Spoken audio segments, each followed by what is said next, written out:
बेटा आज हम लोग हिंदी व्याकरण में हिंदी व्याकरण में हम लोग एक नई चीज पढ़ते हैं, वाक्यांश के लिए एक शब्द, यानी बहुत बड़ी बात ना कह के उसको एक छोटे से एक शब्द में व्यक्त कर दें।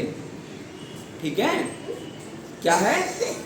एक बहुत बड़ी बात को एक छोटे से शब्द में हम व्यक्त कर दें तो क्या हो जाए बेटा? तो क्या हो जाएगा? वो वही कहलाएगा वाक्यांश के लिए एक शब्द। और ये आज तो पढ़ेंगे ही, ये जीवन में हर एक क्लास में काम आएगा।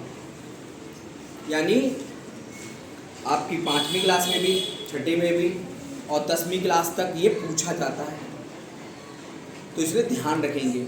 जो लोग बीए करते हैं उनके पास हिंदी होती है, वहाँ पर भी ये पूछा जाता है। तो अगर हम आज याद कर लेंगे तो हमें बहुत दिनों तक याद रहेगा और हमारे काम आएगा। ठीक है, तो आज हम पढ़ते हैं बेटा। अब देखो, जीवन भर रहने वाला, यानी जीवन भर रहने वाला, यानी उसका जीवन ही खत्म ना हो, समझ लो, तो वो क्या हो जाएगा? आजीवन। आजीवन क्या हो जाएगा बेटा मेरा? आजीवन। यानी जीवन भर रहने वाला, आजीवन, कभी नहीं खत्म होगा। जो पढ़ा लिखा हो उसे क्या कहते हैं बेटा? जो पढ़ा लिखा हो उसे क्या कहते हैं? शिक्षित। क्या कहते हैं? शिक्षित। यार तुम तो शिक्षित हो, पढ़े लिखे हो तुम लोग। फिर जिसमें बहुत बल हो, जिसमें बहुत बल हो तो क्या बोलते हैं उसे? बलवान। और एक फिल्म आई थी बाहुबली, अरे बलवान, हाँ सही है, बाहुबली देखी? वो भी कह सकते हैं कि भुजाओं में बहुत बल है, यानी बहुत ताकत है। जिसमें बहुत बल, बल का मतलब ताकत है, वो क्या है? बलवान है।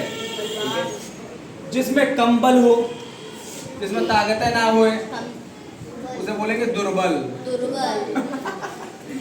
इसी पर एक कहा गया, एक दोहा कहा गया है, दुर्बल को न सताइए जाकी मोटी हाय। यानी अगर किसी बेचारे को, गरीब आदमी को, किसी सूखे साखे व्यक्ति को एक बहुत ही तगड़ा व्यक्ति उसे क्या करे? परेशान करे, तो उसकी हाय निकलती है। अच्छा, इतो बड़ो आदमी ना हो तो हमें क्या, हमें ना कर तो परेशान हैं, जो इतो तगड़ो है तई हमें मार ले रहा है, भगवान चौक साथ ऐसे हो, ऐसे कहते नहीं कहते लोग? तो इसलिए कहते हैं दुर्बल को ना सताइए जाकी मोटी हाय। यानी अगर तुमने अपने से कम बलवान या कम, मतलब जिनके पास पैसे कम हैं उनको तुम मतलब अपना धमका रहे हो, तो उनकी हाय निकलेगी, वो तुम्हें लगेगी बेटा। ठीक है, जिसमें कम बल हो, जैसे कुछ लोग अपने माता पिता को दुखी करते हैं, वो बड़े हो गए, वो जवान हैं, उनके माता पिता बूढ़े हो गए, तो उन बूढ़े माता पिता को वो मारते हैं, पीटते हैं, उनकी सेवा नहीं करते हैं, तो उनकी हाय निकलती है और फिर वो जीवन में कुछ नहीं कर पाते हैं। ये ध्यान रखना। जिसमें कम बल हो उसे दुर्बल बोलते हैं। जो जल में रहता हो, यानी जल के अंदर तो मछली उछली रहती है, नहीं रहती, तो उसे क्या बोलते हैं बेटा? जलचर। सही है।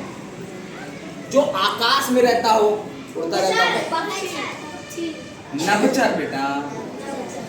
और जो दोनों जगह रहता हो उसे बोलते हैं उभयचर। वेरी गुड, बहुत बढ़िया। जो ईश्वर में, ईश्वर मतलब भगवान में, अल्लाह में, जिसमें भी विश्वास रखता हो, जो ईश्वर में विश्वास रखता हो, यानी जो भगवान में विश्वास रखता हो। जो मुस्लिम लोग हैं उनके लिए यानी अल्लाह में विश्वास रखता हो, तो जो ईश्वर में विश्वास रखता हो उसे बोलते हैं आस्तिक। क्या बोलते बेटा? आस्तिक। जो ईश्वर में विश्वास ना रखता हो, अरे भगवान कुछ नहीं है, सब कुछ नहीं है, बेकार है सब, वो लोग कहलाते हैं नास्तिक। क्या कहलाते बेटा? यानी जो भगवान में विश्वास नहीं रखते हैं। हम लोग पूजा पाठ करते नहीं करते हैं बताओ, तो हमें भगवान में विश्वास है कि भगवान हमारे साथ अच्छा करेगा। जो लोग मतलब ही नहीं है कि भगवान कहीं नहीं है, हम बस अपना ही काम करेंगे, हमें दुनिया से कोई मतलब नहीं, तो ऐसा नहीं है। हम लोग सही सलामत घर पे पहुंचते हैं, रोज जीते हैं, रोज उठते हैं, खाना खाते हैं, बैठते हैं, कोई बड़ी समस्या नहीं होती है। हम तो भगवान ही सब हम पे दया बनाए रखता है, और हम अच्छे काम करते रहेंगे तो हम पे भगवान दया बनाए रखेगा। तो जो ईश्वर में विश्वास ना रखता हो उसे क्या बोलेंगे? नास्तिक। जिसमें दया ना हो, जिसमें दया ना हो, निर्दयी। यार तेरे दया ना आया रही यार, तेरे दया ना आया रही है। गाय जा रही है, उसके इतनी तेज मार दिया। अरे क्यों मार दिया? उसमें पानी डाल दो थोड़ा सा, कहते हट हट, तब भी भाग जाएगी। तो जिसमें दया ना हो उसे क्या बोलेंगे? निर्दयी।